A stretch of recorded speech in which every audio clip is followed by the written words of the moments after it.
Hello, everyone, and welcome to another edition of the NFL Draft Triple Take presented by UPMC. Mike Prisuta, along with Dale Lolley and Matt Williamson, a relentless threesome this offseason as we are preparing you for the NFL Draft, not once, but twice. That's right. We did previews position by position, and now we're in the process of doing further review position by position, and we've got another interesting installment for you today. Interior offensive line. This is way more intriguing to me, at least, than it sounds. Normally not the most exciting of positions, but there's more to chew on here. Before we start chewing, I want to remind everyone that these videos are shared on Steelers.com, the Steelers mobile app, and the Steelers official YouTube page. You can catch the audio on the Triple Take podcast and on Steelers Nation Radio. And you can subscribe to that Triple Take podcast wherever you download your favorite on-demand audio content. Guys, we have had some really interesting give and take during these sessions, and sometimes we're in agreement, sometimes we're not. Sometimes two of us like a guy, the other guy's a little bit less excited about that particular player. But as we talk about emerging interior offensive line candidates, we all check the same box. A kid out of the University of Illinois by the name of Kendrick Green, who, Matt, I think you had him as your sleeper the first time around. I don't think Dale and I acknowledged Kendrick Green, but I think this guy's arrow's pointing up. He's not sleepy at all. I mean, he's coming on strong.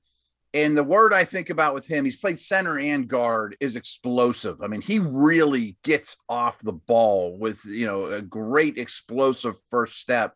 And then you go look at his pro day, and that showed up, a 35.5-inch vertical at a guy that's 305 pounds and 119-inch broad jump. I mean, those are explosive numbers that just backs up the tape. You don't want to rely too much on pro day numbers, but when it jives with what you see on tape, that's pretty exciting. And, maybe he needs a year, maybe he's your swing interior guy in the meantime, but he could be a starter and a very good one, in my opinion. Yeah, and the more I've looked into him, the more I've liked him. I know we talked about him a lot early on in the process on the drive, Matt, and we weren't sure where to slot him in at. Yeah. But three-sport athlete in high school. Including baseball, football, and wrestling. Thank you. That's a big one for Linemen, isn't it? I love wrestling. It absolutely is. And you see that show up on tape. His ability. I think he was a state semifinalist in Illinois as I'm assuming a heavyweight wrestler in high school. You got to be pretty light on your feet to do that. You got to know how to use your leverage. Another guy that took a similar path is Quinn Miners, who was also a high school wrestler. You see that show up. A guy that graduated from Matt and I school, Carlton Hasselring, went from being a dominant wrestler to becoming a really good NFL guard. What was that again, Dale? Pitt Johnstown, baby. There you go, Pitt UPJ, Johnstown, baby, UPJ. Smart players and smart draft analysts come out of UPJ. No, there's no one doubt for about one, that. but our guy hit. Yeah, our guy No hit. failures. And I really see that when you watch the tape of Kendrick Green and Quinn Miners. You see that use of leverage. And these guys are super athletic as well. For both of them, really tested well. I think they're both day two guys now. Real quick, I just want to mention that wrestler thing. Creed Humphrey's another one that's going to get drafted pretty high. When I was at Pitt and in the recruiting world, you loved bringing in interior guys that had a wrestling background. You knew they were tough. You knew they were in shape. You knew they would work. And all the things Dale said. But when they get their hands on you, it's over, and they like the finish. Discipline, combative. Yeah. I mean, it's not necessarily my sport. I don't, and I'm not trying to diss it or anything.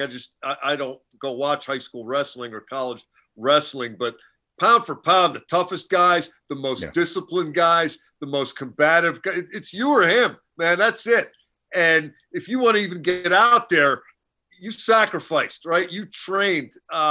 There is a lot to me. Then all the leverage stuff and everything else, the athleticism it takes. Yeah, I'm a big, when I see former wrestler, that gets my attention a little bit. Staying with Kendrick Green here for a moment. Matt, you mentioned in one of our recent sessions that it's bad to scout the highlights. And yet, invariably, I get mesmerized by something I see when I'm scouting the highlights, because let's face it, I'm not looking at 12 games of 300 and something prospects in time to do shows such as this, because I don't have that the interior offensive lineman. I got some other stuff to do, but there was a highlight of Kendrick Green's at Nebraska where he engages a guy. I think he drives him 13 yards down the middle of the field and then pancakes him pretty close to that big end in the center of the field. And I was like, boy, you don't see that every day. And usually, in good times or bad, Nebraska has that black shirt defense. Usually they're willing to knock you around a little bit, if nothing else. Some years the program is better than others in terms of being able to win. But that highlight jumped out at me. And Matt, tell me how wrong I am here after I bring this up. But a lot of coaches talk about how they want guys who love the game, who are all in about football. And one of the highlight tapes I saw of Kendrick Green, somebody pretty creative put it together because they had it to music and they kept interspersing shots of him like dancing in the tunnel before they're ready to come out, or celebrating with his teammates, or jumping up and down, cheering on the sideline when the defense was on the field. This guy appears to just love the game of football. I think that's a good thing. No, I think it's a great thing. I mean, consistency is important and all that too. You can't be blowing moves pretty well too. Bill Nunn would be proud of the way the big guy moves. He used to check really that a dancing bear. Yeah. No, it's just another box. Maybe not a deciding factor, but another reason to like the guy. Oh, without question. And it's infectious. And I mean, those 5 offensive linemen are a unit and they feed off each other, and consistency and continuity is so important. You get a guy that's a spark plug like that adds energy to the room and the field. I think that's incredibly important. And then kind of last note on that, it's a little bit of a sidebar, but one of the things I learned that I will never, ever forget as a scout in the league, which really is a Ravens theory, but many in the league subscribe to it, that if an offensive lineman, especially an interior guy, is smart and tough, it's really hard to take his job, and they usually last a really long time. Where does Illinois fall between Stanford and UPJ in terms of producing smart players? There's no difference between Stanford and UPJ. That's right. There's no room in between those two. Okay, you guys have different. I was kind of, we are the Stanford of Middle Pennsylvania. Put a thin piece of paper between Stanford and UPJ. There's no room at all. I do want to mention, I threw Bill Nunn's name out there a minute ago. He told me one time long ago that when he would go scout on campus, he'd go to the game and then he would look around and see if he found a sign on a bulletin board or a telephone pole that said there was a dance that night, because he wanted to go see how well the big guys were able to move. That's awesome. I'm going to take that and run with it real quick, if you don't mind, Mike. Big guys moving. Here's a thing I've learned recently too, and it's sort of an analytics way of looking at things. And I don't like to overlook testing, but I am a huge believer at this position that the short shuttle is extremely, extremely important. And you might not think that. You might think strength and size and bulk. But the ability to, when you're leaning one way to recover against these interior guys, or get to the second level and hit a linebacker, to change direction in space. So that's a number I really look at. And there were 4 guys that were well under 4.5 flat, which is a phenomenal number. Chandon Herring from BYU, who I didn't know much about, and went back and watched and was like, wow, he moves really, really well. Creed Humphrey from Oklahoma. Those two both ran a 4.46, as did Pitt's Jimmy Morrissey, center, and our guy, Quinn Meinerz from Wisconsin Whitewater, 4.47. Those are tremendous short shuttle numbers, and that's a position I really believe in that. Where's the 4.67 come in? Because that's what Dane Brugler, the Athletic, has our guy Kendall Green. That's fine. I mean, it's okay, but if you're under 4.5. Yeah, those 4.5s are all like 90th percentile and above. Yep. And if you look at like the last 10 years, almost all those guys hit at the next level. Our guy Green also ran a 4.8840. Which is pretty good. At 305 pounds. And that shows up on tape. I mean, you see him, as you mentioned, getting to the second level and pulling and doing some of those things that, you got to be a little quick. You can't be a plotter to do things like that. And he's not. I mean, he's I was kind of, actually, Matt and I were talking about this yesterday on the drive. I was really kind of surprised to see that, because looking at him on tape, he looks really thick. That he came in at that 310 pound range, because I thought a good thick, right? What's that? Yeah, a good thick. Yeah, no, he's thick in the waist and thick in the legs. Thick. Yeah, no, which brings us to our guy that Matt mentioned ago, Quinn Miners from Wisconsin Whitewater. And this guy has maybe had the best offseason of anybody in the country, right? I mean, he gets to the senior, didn't play, taught himself how to play center while he wasn't playing last year. And he's got the big gun. He calls it the keg. He said he's working on told the NFL Network he's working on a six-pack. Right now he's got the keg. But down at the Senior Bowl, he's got the shirt pulled up like Zeke Elliott, the half shirt. And he's, there's stomach everywhere. And it looks like it flaunt it, Oh, look at the guy. Look at this guy from Wisconsin Whitewater. And then he's knocking around D1 athletes and putting them on their butts. And then the testing shows up, Matt, and check. This guy, he's not sleepy anymore either. He's going in the second or third round, right? I love him. I love his tape. I love his demeanor. You didn't even mention, the way he trains. It's like he's getting ready to fight Drago in Rocky 3, I mean, he's a blast, and he backs it up on tape. He's up in Canada pancaked trees. And, right. Outdoor stuff. Making his own maple syrup out of the trees when he's smashing them, Has a Watt connection, very athletic, nasty. I mean, maybe he isn't a day one starter. That's going to be a big jump in level of competition, obviously. But he checked that box at the Senior Bowl. I think he's a really bright future. Yeah, there's a lot to like there, and certainly looks like a lot of fun. I think that would be a guy, Mike, that you and I would like to cover. Oh my God! Yeah. Spend a little time with him in a that's really all we're concerned about. Oh, great. Seems like a great kid, great story, great attitude, great approach. Last thing on this position, we'll go one at a time. Matt, we'll start with you. If you're looking for a center, if you're a team that's looking for a center, do you take a guard and make him that? Or do you look for a guy that's already established as that? Or doesn't it matter? You just got to have the right guy.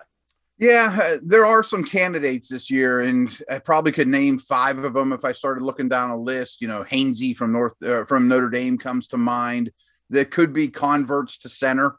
I said this before, though. My center, no matter what, tough, smart. If you're like, I don't care about anything else. I mean, those are the first 2 things. You got to be the commander of that group. You got to understand blitz concepts, what the defense is trying to do. One of your guards might not get it. You got to make sure that he understands. So you better be a high-level communicator. And we're seeing centers in all shapes and sizes now. I mean, there's some 6'6" guys, even tackles that go to center at that size. So, Quinn Miners. Yeah, right. And then you find the stumpy guys still too. So it's a good conversation, but you can get them from other spots. Yeah, you can. And, even one of the top guys in this draft, if you look at Landon Dickerson from Alabama, he played all 5 spots at one point or another, started games at all 5 spots in college. And to your point about the size, I think he's like 6'5", 330 pounds. It was interesting. I don't know if you saw the video of the Alabama Pro Day where he's doing cartwheels behind Mac Jones. Yeah. This is a guy that had ACL surgery like 2 months ago. Either he's the quickest healer in the world because I've had sprained ACLs before and I did not want to do cartwheels, that kind of stuff. But did you do one before the injury or didn't that no, I couldn't. So that's all part of it as well. But and that's one of the things we talked about with those other 2 guys, infectious, team leader type guys. That's him. And so you wonder, how far along he is. If he doesn't have that torn ACL, he may be the first center taken this year. Yeah, maybe a first round guy. 15 to 20 overall range. Yeah. Now you wonder, where does he go in this draft because of that? Well, I think, when I see him doing cartwheels on the field, that shows me he's probably going to be ready for at some point this season to come out and play football. I mean, it used to be he's too tall to play center because Casey Hampton or Ted Washington lined up on his nose. Now it's Chris Jones, who's 6'6" with super long arms on 3rd and 8, so you got to be long yourself. That's going to do it for our look at the center position. But don't forget, we've got more to come as we continue getting you ready for the NFL draft. Starts April the 29th in Cleveland, Ohio. I want to remind you before we get out of here for this edition that all these videos will be shared on Steelers.com, the Steelers mobile app, and the Steelers official YouTube page. You can catch the audio on the Triple Take podcast and on Steelers Nation Radio. And if you want to subscribe to that Triple Take podcast, You can do that wherever you download your favorite on-demand audio content. Thanks for finding us, however and wherever you did. We'll look forward to joining you again soon. Until then, for Matt Williamson and Dale Lolley, I'm Mike Prisuta. You've been listening to the NFL Draft Triple Take presented by UPMC.